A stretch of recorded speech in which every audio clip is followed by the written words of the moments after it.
I first arrived in Sunderland about 20 years ago. Whilst living here and working here, I've become increasingly fascinated with Sunderland's cultural past. For most people who are not from Sunderland, Sunderland is a kind of post-industrial city that's never really troubled history in any kind of way. But when you get to know the things that happen in Sunderland, you'll be surprised at how much impact Sunderland and Sunderland people have had on the cultural history of England and Britain. I'm John Storey, I'm Professor of Cultural Studies at the University of Sunderland. And today I want to take you on a journey into Sunderland's past, into Sunderland's fascinating past. The first place we are going to visit is St. Peter's Church. And St. Peter's Church was once St. Peter's Monastery, one of the earliest sites of learning in Western Europe. And the reason I'm here is to talk to Tom, Reverend Tom, who's going to tell me about when Bede worked here. Bede, 8th century scholar who worked here when it wasn't a church, it was a monastery. And it was a monastery full of books. So it wasn't simply a place of religion, it was a place of scholarship. And this is what I want to talk to Tom about.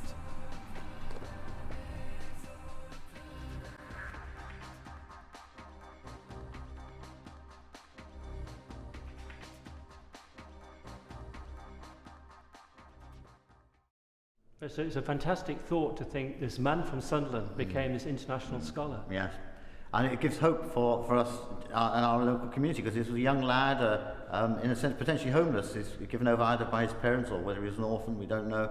And he made the start here and became one of the 8 doctors of the church. It's got, I mean, my first sermon here I preached, my first words were, Bede was a Mackem and Sunderland's most famous son. And people who know about Bede know he was this religious figure, but what they probably don't know is the extent of his scholarship. He was an amazing scholar. Yes. I mean, obviously he had reasons for doing so. He needed to calculate the date of Easter, and so in order to understand the dating of Easter, he did the various calculations and studies. And living close by a tidal river, observing the tides, and also observing the moon and its movements, he became convinced he was probably the first non-flat earthist, and way before the ones that were celebrated as being the ones who actually promoted the idea of a round earth. So he was quite a scientist in his day as well, really. Although this is obviously St. Peter's Church, as Tom pointed out, 13 centuries ago this was St. Peter's Monastery, a thriving monastery, a monastery full of monks, working on ideas, on research, on scholarship. And 13 centuries ago, Bede, as Tom pointed out, as a 7-year-old child would have walked through that very door into this new world and made such an incredible contribution to this world, producing more than 40 books, making him a famous in his own day, but today recognised as an international scholar. A scholar that stands comparison with Karl Marx, with Sigmund Freud, with Albert Einstein, with Leonardo da Vinci, with Charles Darwin. And in that sense, this place here in Sunderland is undoubtedly one of the oldest seats of learning in Western Europe.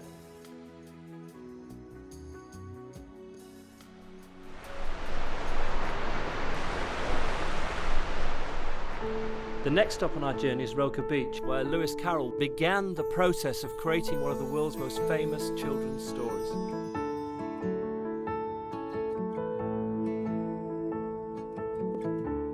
On a hot summer's day in 1855, a day very unlike today, cold day in March, Lewis Carroll, world famous author of Alice in Wonderland and Alice Through the Looking Glass, was walking here on Roker Beach.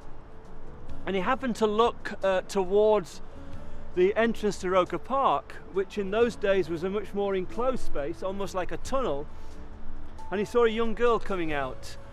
And the young girl was Frederica Liddell. And she's a cousin of Alice Liddell, who's usually thought of as the model for Alice in Wonderland. And it's just possible on that hot summer's day here on Roker Beach that Carroll saw Frederica walking out of what was like a tunnel and imagined a young girl walking out of a rabbit hole.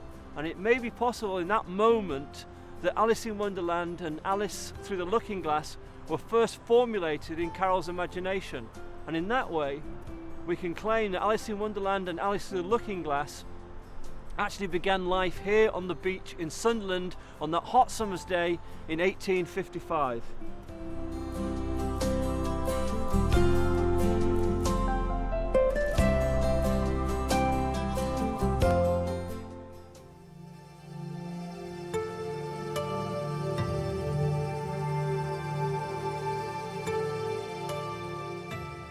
Seaburn was a popular holiday resort in the 1950s.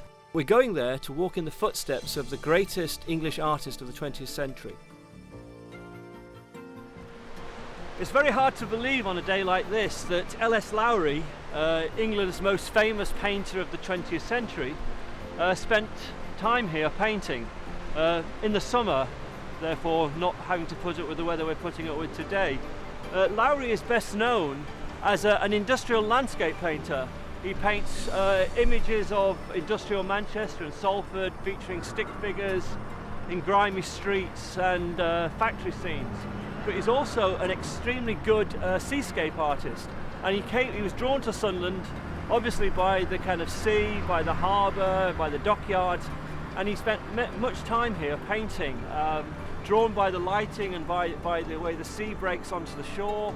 And he spent so much time here that the local hotel, now the Marriott, which was then the Seaburn Hotel, kept a special room for Lowry to use.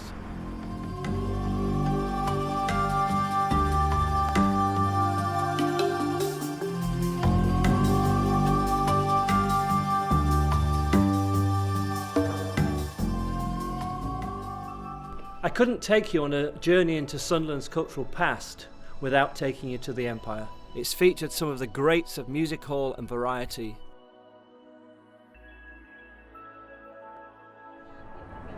I've been reading this book, Alice Robinson's Sunderland Empire Centenary History, and I'm here outside the Empire itself, and I'm about to go inside and meet the author, and he's going to tell me all about the theatre, and I'm very, very excited.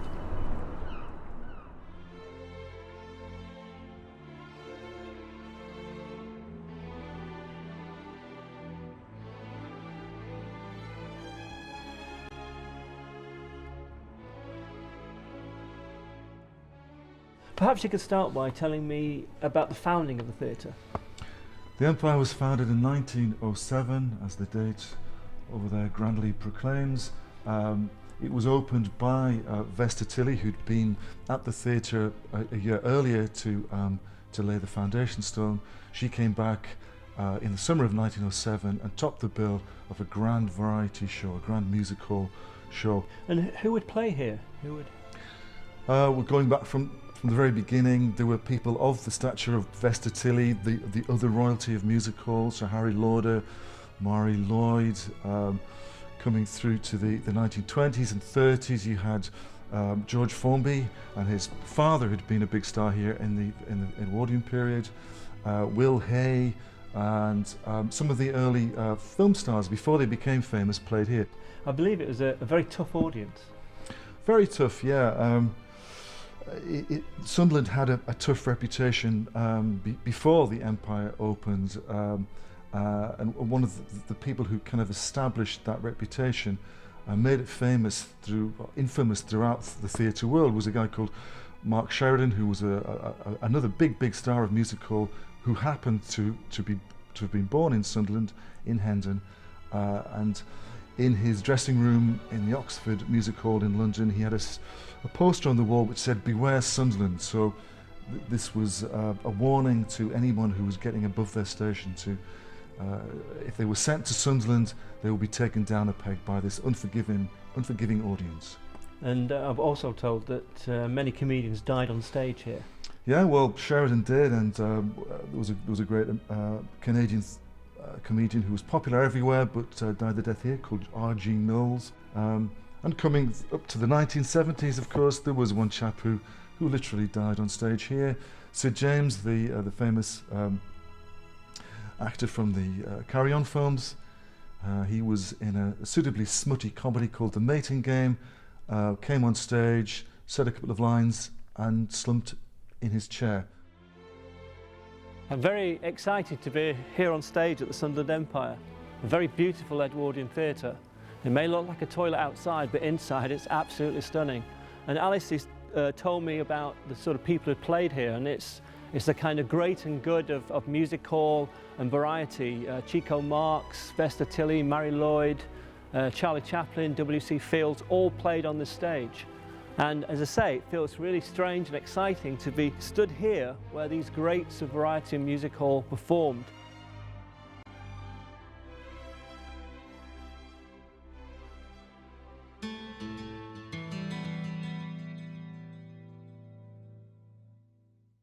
Finally, we're going to St. Peter's campus, which was once the largest shipbuilding area anywhere in the world. And if anything, it's shipbuilding that's made Sunderland famous.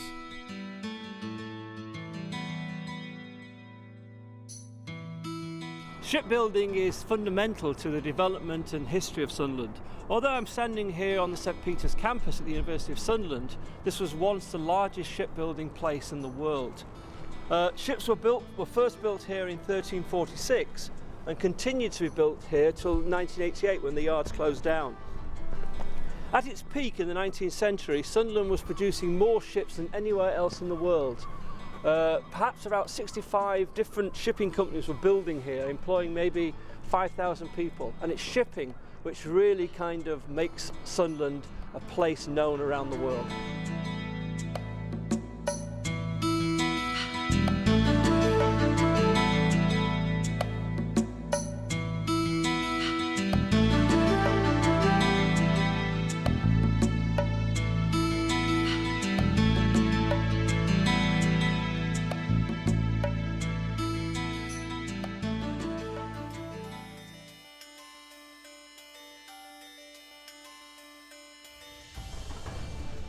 Despite first impressions then, I hope that the short journey we've made into Sunderland's cultural past will have convinced you that Sunderland does have a history, has made a significant contribution to British history, and hopefully will continue to make an even better contribution.